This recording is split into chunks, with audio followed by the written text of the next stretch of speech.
The night is silent and the heat from the summer day slowly leaves the air. Sounds of nature surround you in this peaceful moment. But this location isn't everyone's idea of tranquility.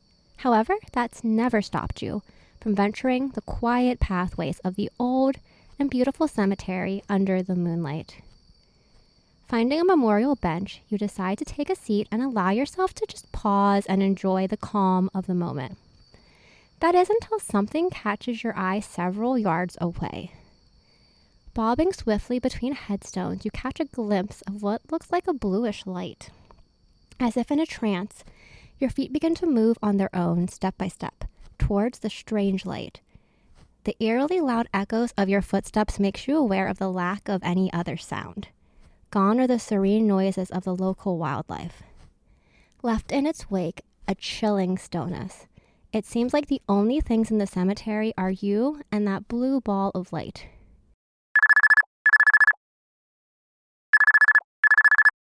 Abruptly, the trance ends. Not due to any strong willpower on your part. No, what actually saves you is a well-timed phone call from your roommate, wondering where the hell you are.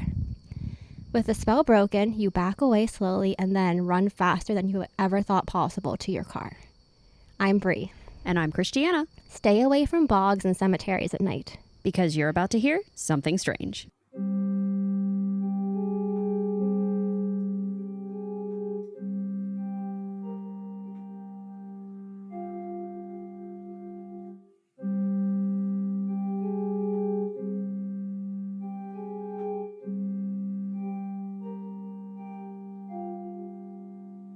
Welcome to episode 43, Will-O-The-Wisp. That was lovely. Thank you. Yes. Let me get into the sources for this episode. So we are continuing our tradition of fae-adjacent things in the month of May. Welcome to Fairy Month. Because May is the month of Maying. Yes. Which has something to do with fairies? It's gonna be May. That too. Yes. Did you know 90s boy bands are also connected to the fae? All right, so our sources here. Will-O-The-Wisps, Jack-O-Lanterns, Ignis Fatuus, which is Fool's Fire, Legends About Fire Fairies, translated by and or edited by D.L. Ashelman. And this is from pit.edu. Is that an article or a book? It is a blog, I think would be the correct term. Okay. Merriam-Webster Dictionary. Of course. Science Direct. We're getting some science. Science. PBS has a video series called Monstrum. Oh, I have to check that out. I love PBS. I used them for a couple of different things, like Black Eyed Kids, where I used Monstrum for. Okay. The Smithsonian. Mm-hmm. Got some legit ones. Yeah. I like this next one. Cat, the Lore Mistress. Ooh. And our favorite, Wikipedia. Honorable mention, I forgot to put it in here, Reddit. Hey, Wikipedia and Reddit sponsor us. For real. Maybe one day we'll have a Wikipedia page. All right, so trigger warning. Mentions of child death, stories of demonic encounters, fae-esq tricks, and also potential sexual assault. Ooh. So, what do you know about the Will-O-The-Wisp? I know they are like little balls of light. I feel like I've heard they can have either good or negative connotations depending on the lore that you're reading. I feel like there's a version of them in Louisiana. In the bayou. I mean, it wouldn't surprise me if they were spotted there. Mm-hmm. And I will say a lot of the folklore I pulled from like Celtic and European.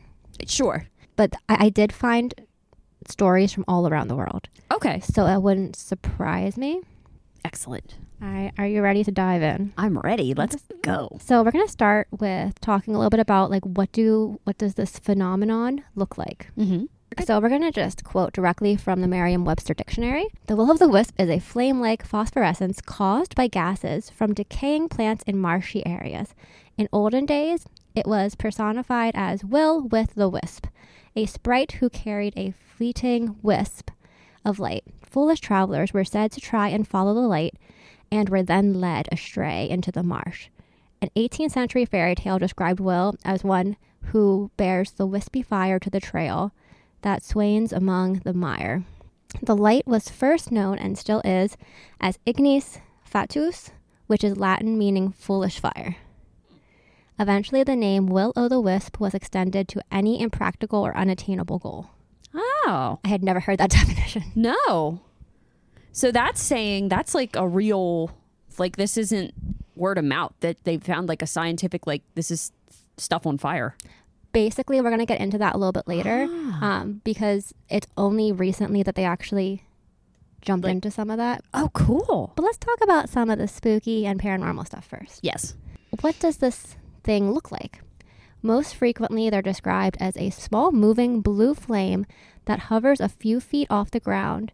It does not flicker. It's cold or cool to the touch, which is the opposite of blue and fire. Yes. Because blue is usually really hot, right? Yes. Yeah. Not that fire isn't normally hot. Right. But blue is especially real bad. Yeah. The phenomenon is seen in churchyards, bogs, and marshy/fenny areas in the summer and fall. Don't know what a fenny area is, and I forgot to look that up. Something similar to like a gray glade or... Yeah, maybe like a marshland or a bog or something. Yeah. There are a hodgepodge of different ideas on what these things actually are. Okay. What are some guesses to what these critters could be? I mean, the fae, of course. Of course. My thought goes to ghost, like a spirit, some kind of spirit, thinking of like orbs and cool to the touch as well. Those are my two big ones, ghosts and fae. Okay. So everything is ghost and fae. Everything is ghosts and fae. According to my hodgepodge of sources, as far as the paranormal type answers, yes, impish beings or tricksters, lights carried by elves, restless spirits, malevolent beings, dancing bones. Dancing bones? Don't know how that works. Unhappy women. Can't women just have hobbies? I always say I'm going to haunt someone's woods, and Judy gave me permission to haunt her woods. Oh, sick. Okay. Yeah, so, unrighteous men. Okay. Sure. Priests who broke vows of chastity. Oh. Souls who escaped purgatory. Hovering souls of deceased children. Oh. Or ghost lights meant to confuse travelers. Oh. Specific to Belgium and the Netherlands, spirits of unbaptized children. Oh. Which is sad. So you were right. It was a lot of them are fairy creatures or ghosts. Yeah. Or unhappy women and unrighteous men. Like, can't women just dance in a bog? In some tales, encountering a will-o'-the-wisp means the individual has the power of foresight.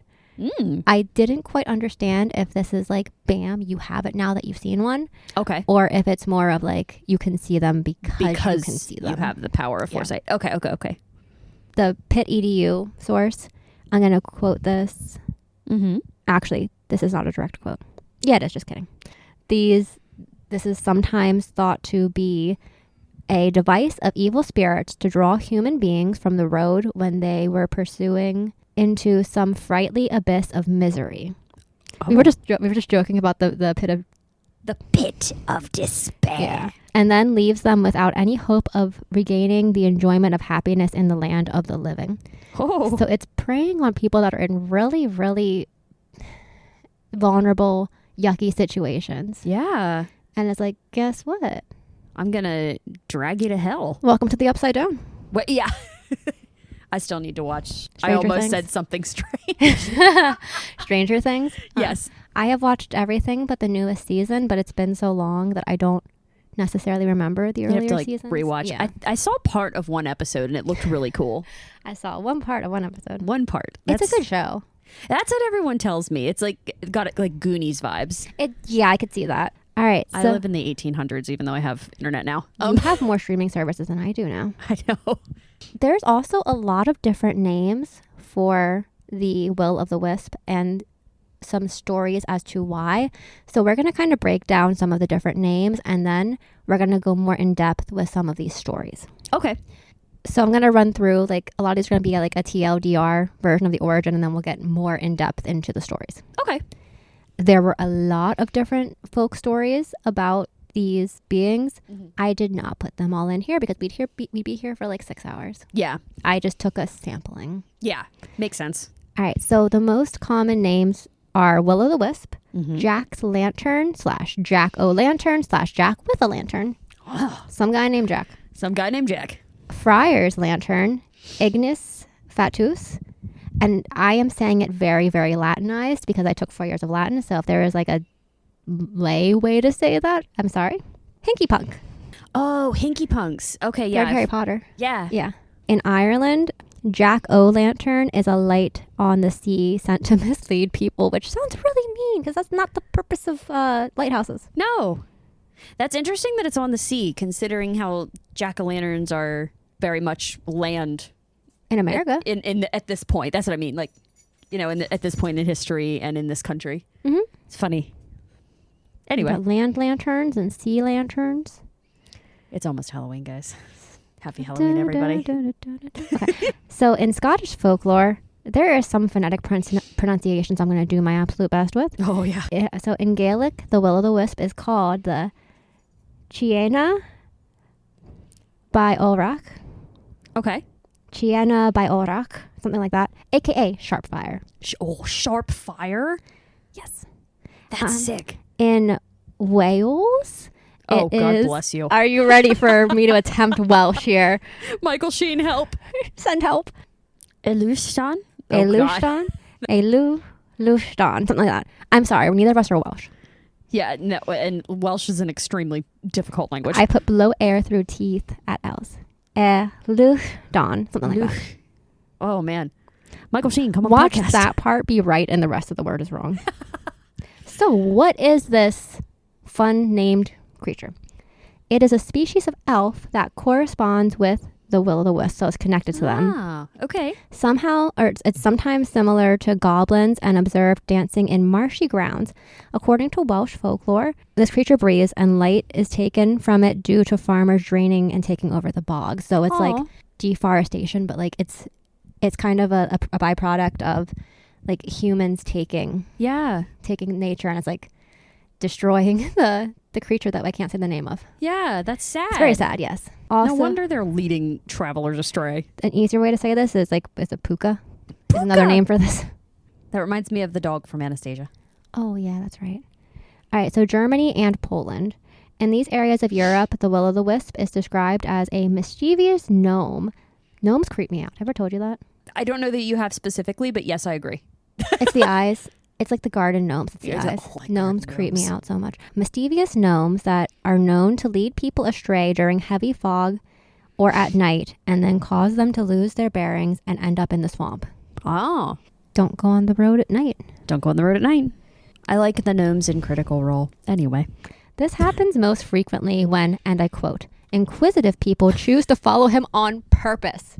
There is a way to avoid this, friends. Don't do that. Don't follow the gnome. Part of me is like, no chance I would do that. The other part of me is like, oh, I'm cooked. I say that, but like I definitely chased ghosts at Wilson. Like I saw a ghost in the hallway the one time, and I definitely chased it down the hallway. Yes. It's hard not to be curious. It's like, I want to see it. Yeah. But I would not follow a gnome. I'm more likely to follow other creatures. Yes. Bigfoot. According to legend, the best way to avoid him or not to be harmed by him is to stay away from the paths that he frequents and always keep one foot on a wagon rut.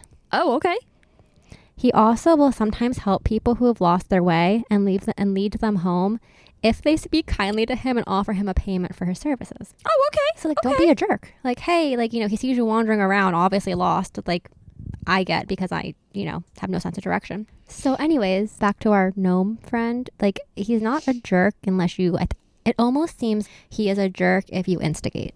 Yeah. And if you're willing to pay him for his services, which like if he is going out of his way to help you, I think it's okay to tip him. Yeah.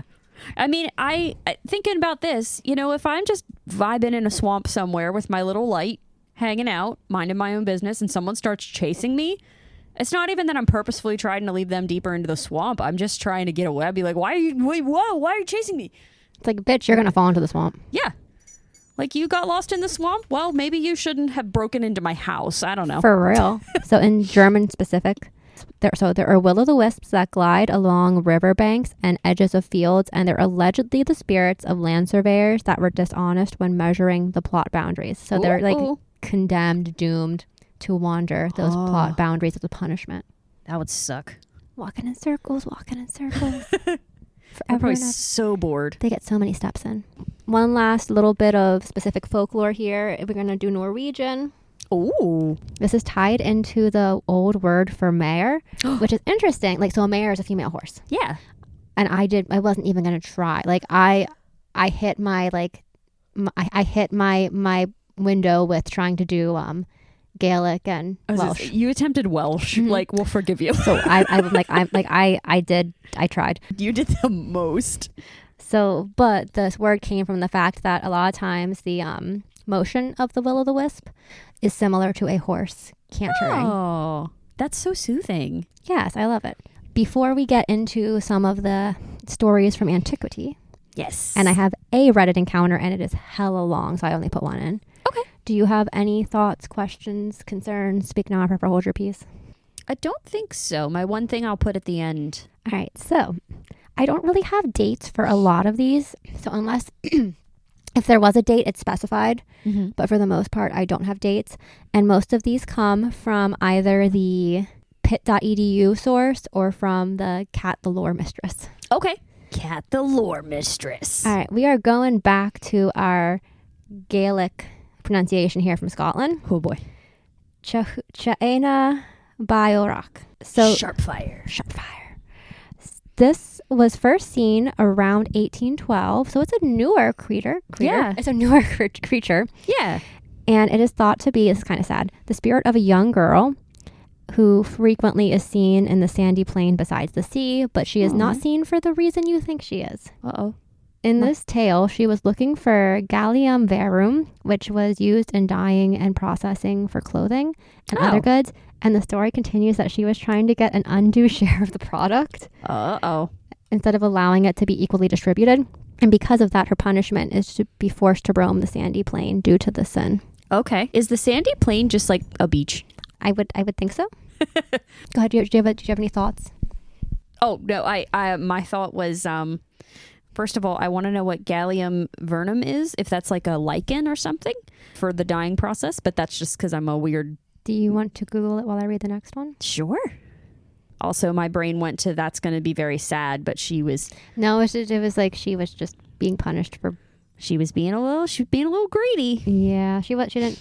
I mean, if she died in that process, it wasn't in the story. It was like, you're stuck here now afterwards. Good luck. She's just living her whole life, like completely forgot about this instance. And then like at the end of her life, she's just like... Pop down. What's happening? Oh, that's pretty. What does it look like? Ladies' bedstraw. Oh, that is pretty. A fragrant, this is per AI overview, forgive me. A fragrant perennial herb with clusters of small yellow flowers, known for its historical uses in bedding, as a dye, and in traditional medicine. That's cool. Nice. Ladies' bedstraw. Okay. So from the Netherlands, one story tells of a man walking from Molenbeek to Grand Chauvin and crossing a field late one evening. He suddenly came across 3 will-o'-the-wisps, and they were running toward him. How did they run? I don't know. I mean, cantering horse. That's true. The story specifies that he was a good man accustomed to baptizing these types of creatures to redeem them. Oh. And he said, I baptize you all in the name of the Father and the Son and the Holy Ghost. He then got more than he bargained for, as he was swarmed by more than 1,000 will-o'-the-wisps looking to be baptized by the kind stranger, which he did. According to the story, he spent the entire night in the field baptizing all of the will-o'-the-wisps. That's kind of adorable. I just imagine him in like a field of fireflies. Yes. Well, I had an image of like these little lights, but they're kind of like little kids, but they don't necessarily know what being baptized means. They just see this nice guy and he's like probably like so nice about it. He's like, I baptize you. And the little kids are like, okay. And then they just bring all their friends and he's like, oh dear. I mean, that's a really cute story though. It is. It's kind of precious. Well, like I wonder if that is like implying the souls of unbaptized children though. I had that same thought as well, which is not such a pleasant story. No. But you know what?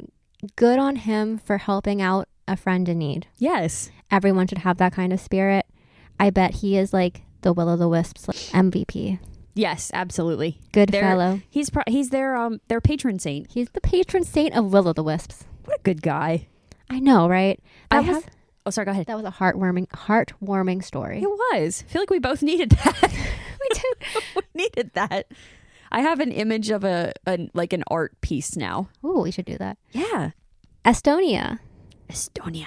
The next story takes place on a winter evening. A person was driving think horse-drawn vehicle home when he was crossing the Parika Moor and noticed a small blue flame near the side of the road.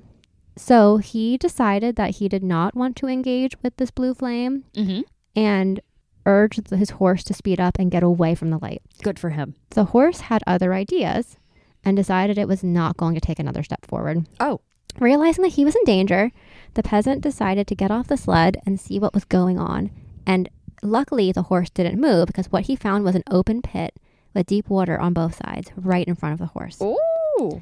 He then realized that the glowing light was now as large as a pitch torch and joined by 2 other lights. The peasant yelled out, "Father, Son, and Holy Ghost, what is happening here tonight?" And just as he uttered those words, the horse jumped forward and he was barely able to get back on the sled, and the horse made its way down the road. The story states that he called out to God just in time. Can I just be really immature for a minute? I'm so sorry. He literally said, "Jesus Christ, what the fuck is going on?" Probably. I'm so sorry. So like, I have a couple of things like this. This is like the person that survives a horror movie. Yeah. Because not only was he like, yeah, we're not staying here. He's like, okay, I'm going to think logically, how can I get the horse to move? And then he's like, oh shit, there is a giant thing that wasn't here before. And this fire things are getting closer. I need to problem solve. Instead of like, horror movie, like, oh, I'm going to go look at them. Yeah. He said, absolutely not. He said, Jesus Christ, I'm getting the fuck out. And like, I really think it was just like one of those moments of he said the right thing by accident. Yes. Yeah. Like he just was so startled. It was like, not what I'm saying. But Jesus is like, I got you, friend. It's like, don't worry, babe. I got you. You pocket dialed me, but I still got you. Oh, I love that. All right. Our next one comes from Germany, and the location is the southwest side of the how would you say that? Ihauler forest in a large overgrown swamp. So there was a chapel on a hill, which is now a monastery according to the story, where all Christians would go to pray and confess. This story, trigger warning, specifically includes young girls. Oh. So we have a sexual assault trigger warning in a second. Yeah. Don't like that. The priest was apparently a POS. Great. And I quote, presented the young maidens with more than just mass, he defiled them. Oh, God. Eventually, his being a horrible person caught up to him. Good. And the earth opened up and swallowed him when his sinfulness became unbearable. That should not have just been, like, that should have been the that should have been before the first time. It shouldn't have been like multiple women. Correct. Anyways, ever since then, the Will-O-The-Wisp hangs out in this area and is a sign of his punishment. Oh. So it's like a punishment. Like, I don't know if he is the Will-O-The-Wisp or the Will-O-The-Wisp is guarding where he is in the underground. I like the idea of the Will-O-The-Wisp being the guardian of the place. That was my first thought versus him turning into one. Yes. I guess some of the research did say it could be malevolent spirits. Yeah, some of them could be bad. Some of them are more trickstery. And this one, it was like one that was sent as a punishment or guardian. Yeah, I like that. I like the guardian. Do you want to hear some jack-o'-lantern stories? Yes. This is a lot of stories. I love pumpkins. Pumpkins are some of my favorite part of fall. I had like 6 jack-o'-lanterns at my house last year. I remember. I broke a knife. I remember. So I was there when you broke the knife. Happened. It was a great time. I was like just sitting there like sawing away, and all of a sudden I'm like, whoa. I'm sitting there just holding a handle. I'm like, what's happening? The blade was stuck in the pumpkin. The pumpkin has the knife now. Ready to go back to Scotland? Yes. In this telling, the spirit belonged to a blacksmith who was not able to get admittance into hell or heaven. Oh. He begged for even a single ember to warm himself due to it being very cold. Oh. At long last, he acquired an ember and has gone wandering around with it ever since. I'm going to take a direct quote because there's some interesting context behind the story. A special interest of the story is that it tells against the common tradition of a cold hell, a tradition one soon learns to accept, the land of cold, mist, and sweeping winds, and damp and drafts and rain, where even the nether regions with fire in them have a suggestion of comfort. Hell is therefore discouragingly known as the place of the winds of the cold passage or the winds of the cold channel. So in this particular area, in this particular folklore, hell is cold. That's really interesting. So that's why he needed a little lantern. So like he was like kind of walking around but couldn't get in. Okay. So he was kind of almost in like purgatory, but he's still on Earth. Oh, he was still on Earth. Okay. He was like he was like on this plane but still kind of affected by the cold of hell. Oh man. Okay. All right, ready for Wales? We're back to Wales, and I'm not going to try and say more Welsh. Yeah, no, don't try to say more Welsh. All right, this is one that I pulled a direct quote from because it's written well. This is one of the apparitions of night and one of the most mischievous and tricky of the ghostly family. What form or color he has, we know not, as no one has ever clearly seen him. His lantern has been seen, and he has been heard splitting his sides with laughter at his own trick and the perplexity of those whom he might have led astray. And people say that his laugh was not unlike the loud sudden neighing of a horse. Huh. So he's seen on dark nights and carrying a lantern on the sheep paths looking for sheep. Or is he? Legend says he begins by appearing like a small speck of fire that is clear and blue. He moves in front of an unsuspecting traveler, and then the light grows very bright, essentially blinding them. After incapacitating them, he leads them where he pleases. Oh. It does seem like it is more prank-centered, and the people return eventually miles away from where they should have been, hopefully. Oh. This is another quote I'm taking directly. Stories are related of men who have been led miles out of their way in this manner, especially young men going to see their sweethearts on dark winter nights. Oh. Ooh. That sounds a lot like a boogeyman tale of don't sneak out and see your girl.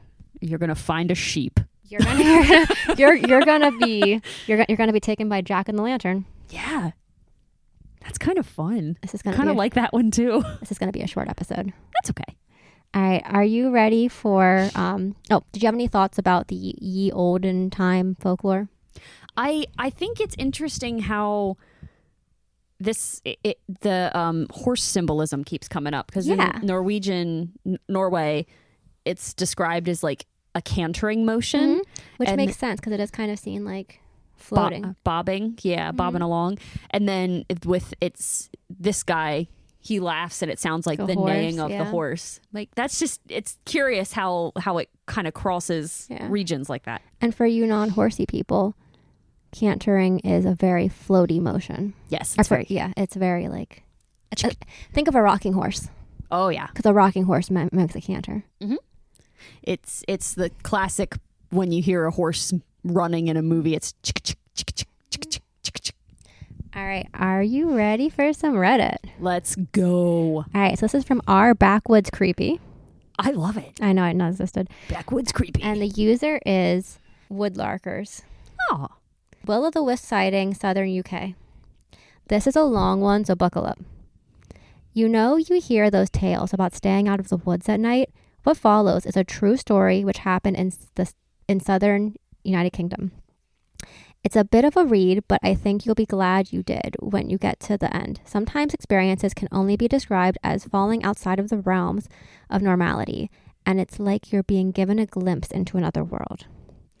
We had some time to kill between running errands one evening, so headed up to a high spot overlooking the forest while we waited. It was a couple of hours after sunset. We had hoped to see some wildlife that would normally get scared off during the daylight. There were roadblocks on some of the lanes because of trees falling, so apart from us, the car park was completely deserted, and this viewpoint was just ours for the night. It's next to an old holloway, a prehistoric trackway, and the area is littered with ancient burial mounds and the remains of occupations of the Iron Age, Roman, and Saxon times. This place is old. We stopped the van and stepped out, taking in the view ahead of us. Grassy downland sloped gently toward the forest edge at the bottom of the hill, where weak moonlight bounced off a layer of low-lying mist. Ahead, the whole woods was laid out for us to see. A large expanse of dark forest with jagged treetops visible against the slightly lighter skyline.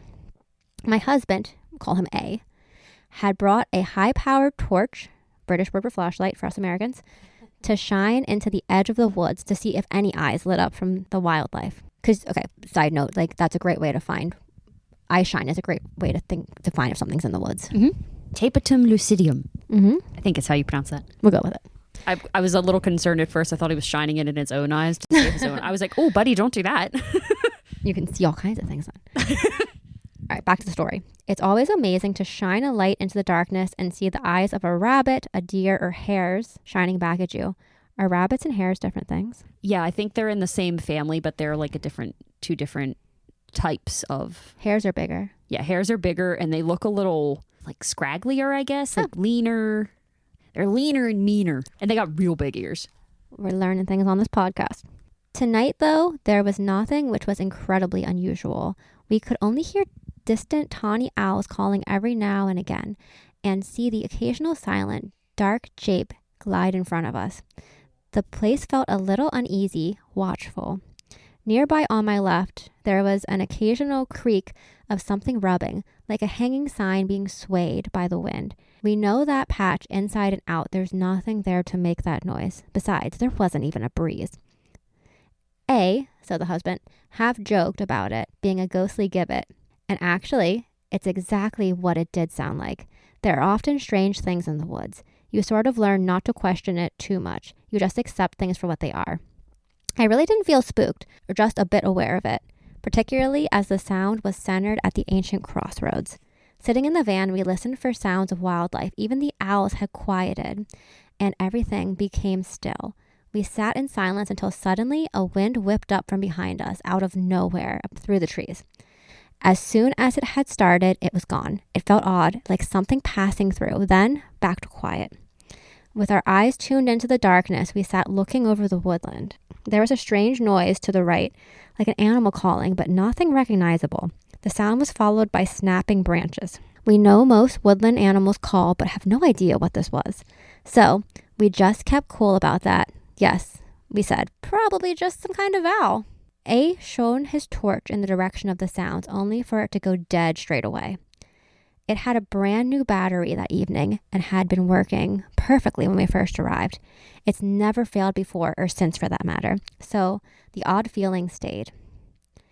There were a couple of dim lights on the horizon in the distance, and over to the right was a tiny section of faraway road with occasional glimpses of tiny headlights or the red of taillights briefly showing. The main view ahead was literally just darkness. As we stared into the blackness, a small light came into view near the treetops. It looked reminiscent of a glowworm or an ember from a fire that persists into the night sky, only brighter. It moved in one direction, kind of higgly-piggly, and made its way slowly but with purpose. It started from nowhere in the woods, just appeared on the left within our field of view, and slowly moved to the right.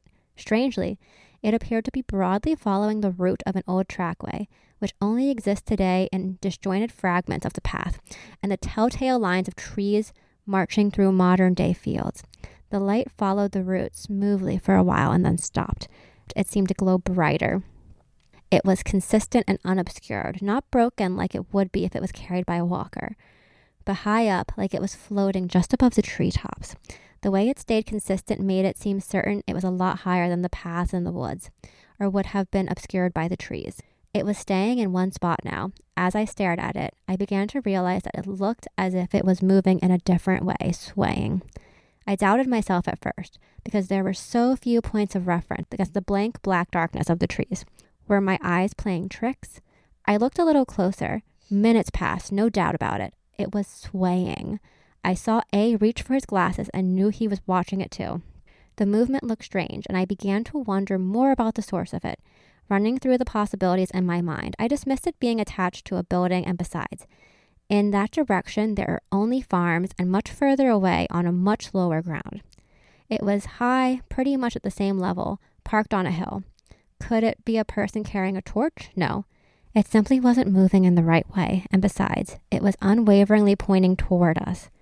It didn't change angle or dim, it just didn't fit. We both agreed it was swaying, a big, slow sway in a large arc of several meters at least.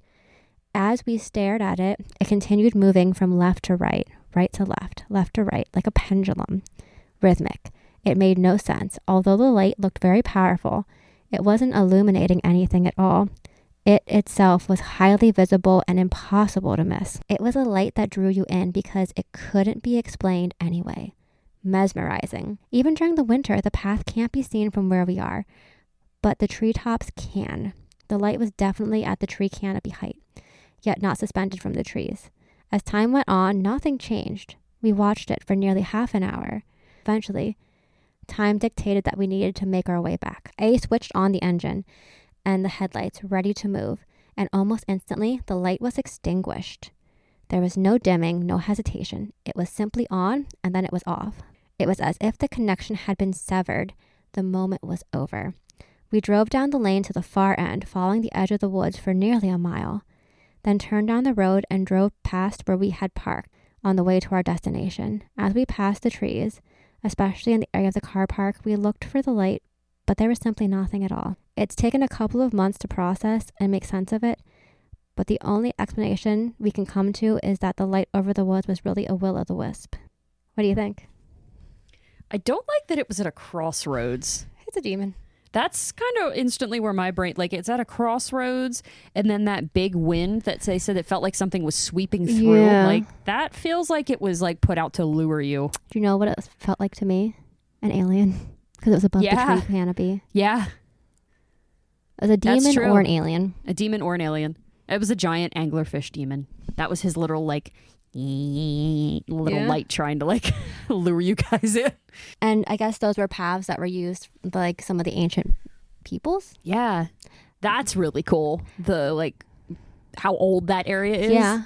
That's super crazy. interesting. Yeah. Really, it was a really well-written encounter. Yeah. It was so well-written that it makes me doubt it a little bit. Yeah. Could be a little bit of storytelling in there. It's, you know, when things are, like, so well-written, but then again, like, I feel like I have written out encounters, and there's a specific encounter that was read in another podcast that I think was well-written, and then you edited it. But, like, I thought that was well-written, but we also both write a lot. Yeah. And it was a real encounter. Yeah. You know what I'm talking about now? Mm-hmm. Okay. We got there eventually. All right. Are you ready to get into some explanations? I am. So we already talked about the spooky ones, so let's get into the more sciencey ones. Okay. Because we believe in science here. Science. And spooky. I have Bill Nye the Science Guys theme song stuck in my head. Sorry. For a long time, scientists have suspected this phenomenon may have been from flammable methane gases produced by decaying material. It's unclear exactly how ignition occurred because a lot of times it's cemeteries and bogs.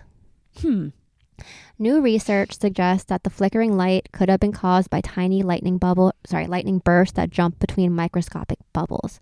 Oh. So there was a whole article, I didn't go into it because it's very sciencey. Yeah.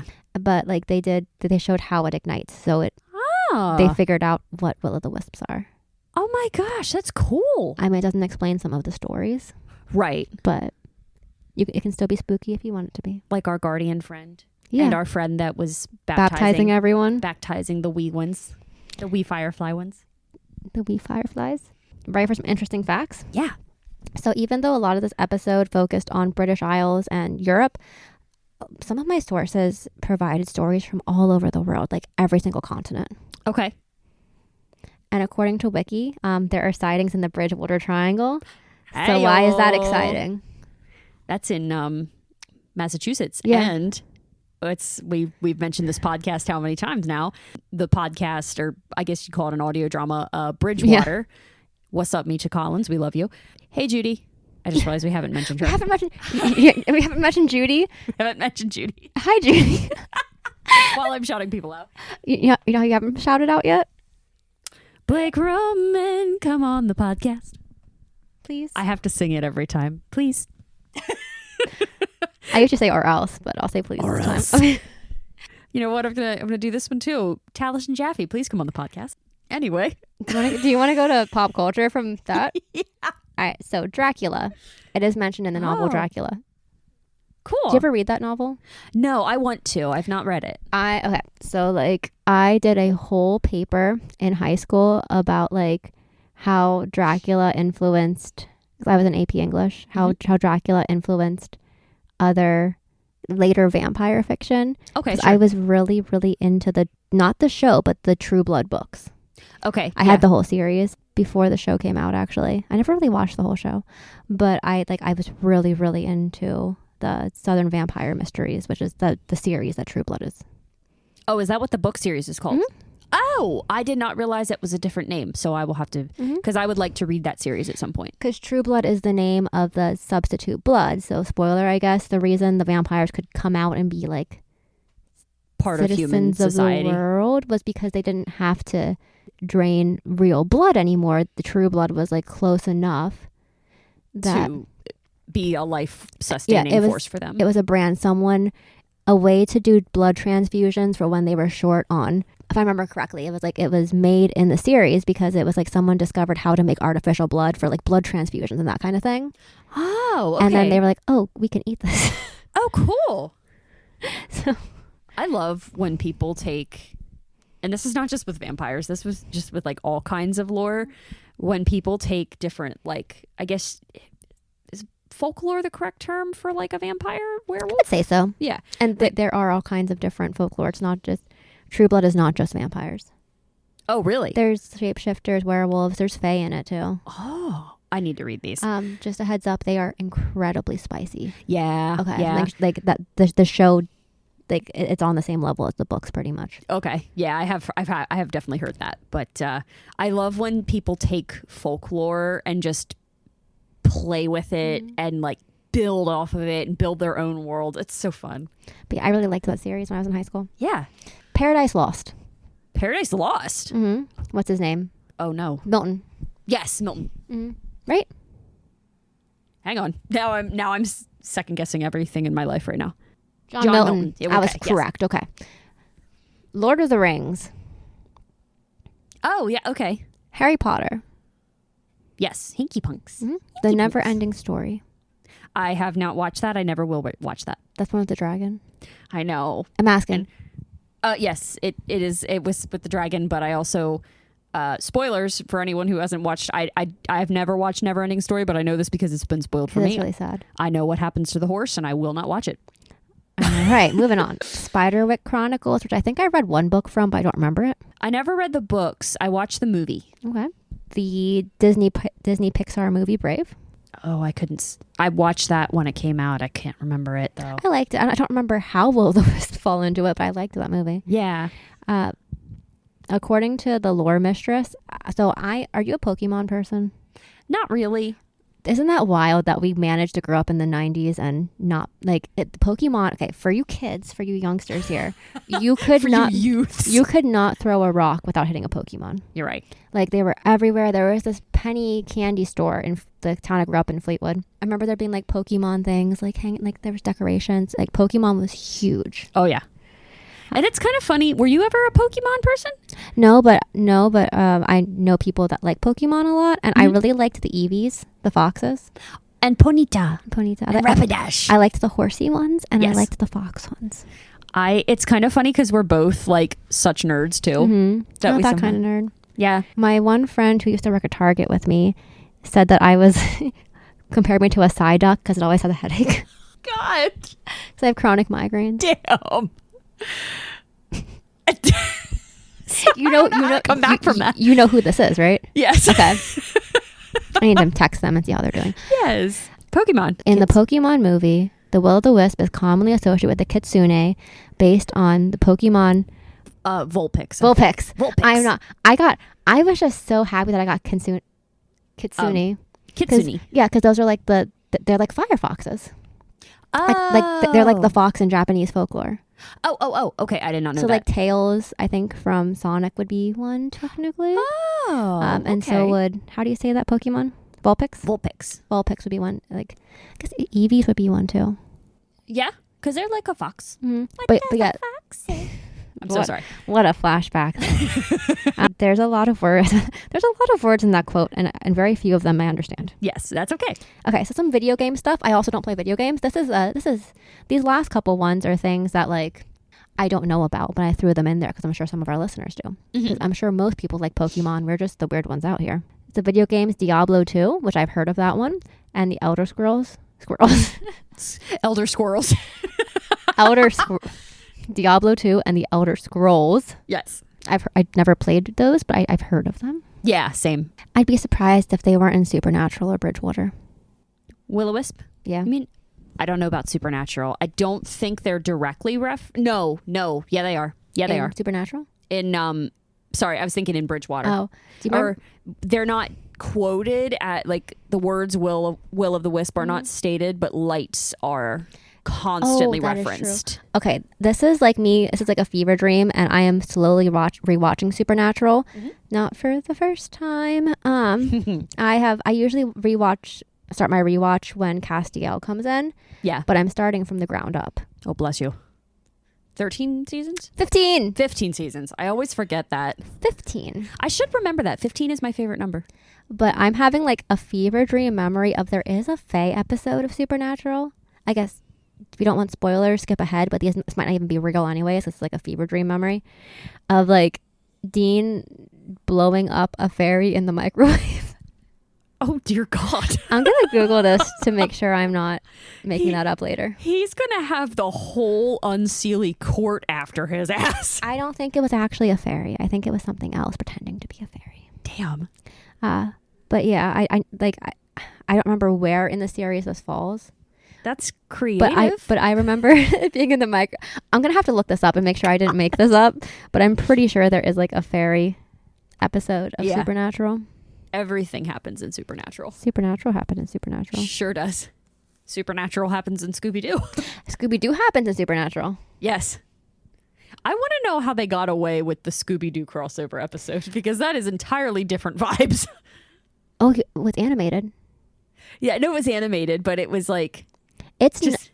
the later seasons get bonkers. Like the later seasons of So the first season is very Monster of the Week. It's very horror movie-esque. Mm-hmm. And then it slowly gets more and more unhinged as you make your way towards season 15. And that might have been in season 15, because season 15 was the most unhinged season, I think. Okay. Like it got more and more unhinged as the series went. Okay. But there is some unhinged things in earlier seasons. Yeah. Like there's like a racist truck at one point, a racist ghost truck at one point. Oh my God. In one of the early seasons. Is it a pickup truck or like a...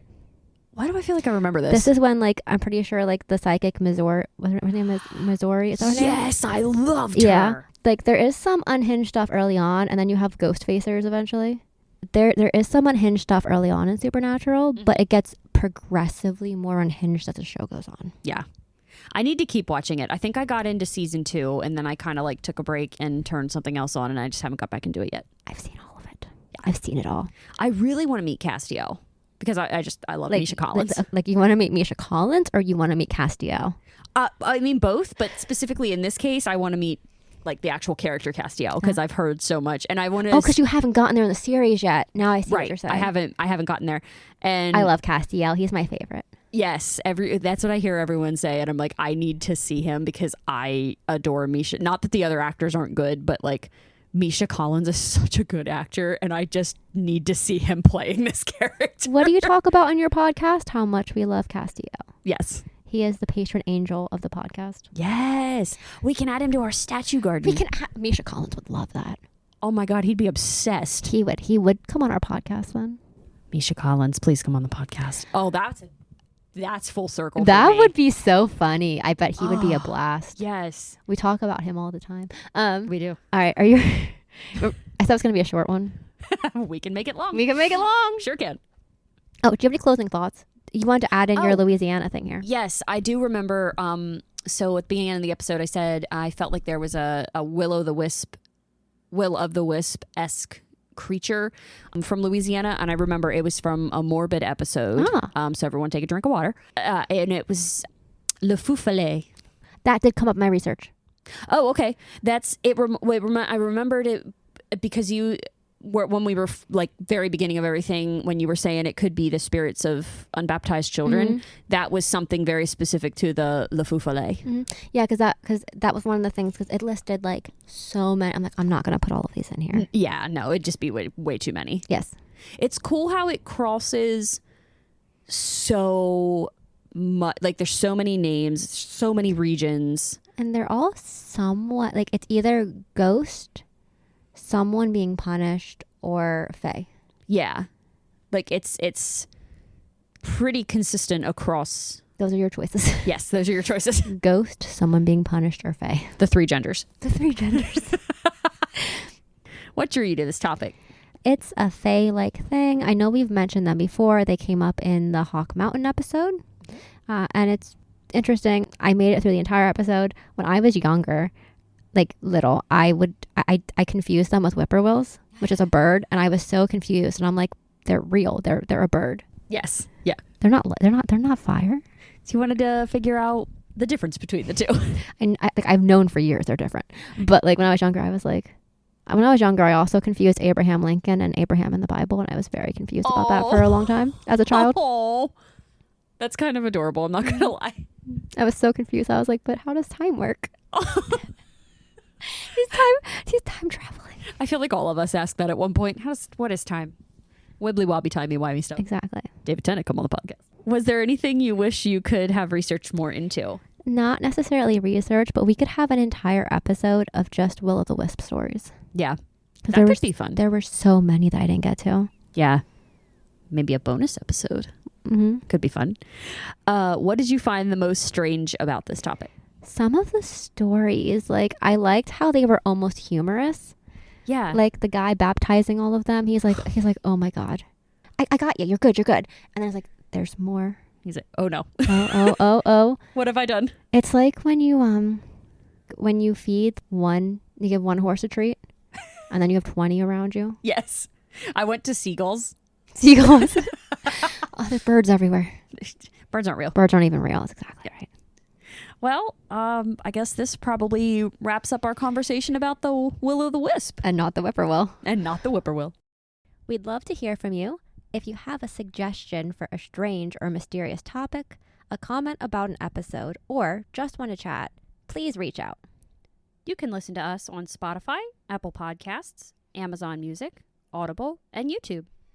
Comment directly on our episodes over at Spotify and YouTube, or review our podcast as a whole on Spotify or Apple Podcasts, or both if you're feeling so inclined. Find us on Instagram at something_strangepod and on Facebook at Something Strange Podcast. You can also check out our strange content on our YouTube channel at something_strangepod. We'd love it if you'd subscribe. If none of that suits your fancy, you can send us a Gmail at somethingstrangepod24@gmail.com, and the 24 is numeric. Well, strangers, it's time for us to part ways. Until we meet again, don't follow balls of light in a cemetery, no matter how pretty they are. We'll be back again soon with another Something Strange. It's like, I don't have anything witty to say at the end of this. We just read my unhinged accidental text message. If you want to make something fun that doesn't make any sense, just sing it to the tune of We Didn't Start the Fire.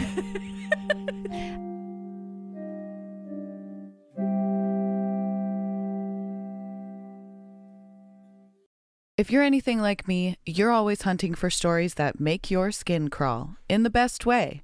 That's why I have to tell you about Grimly.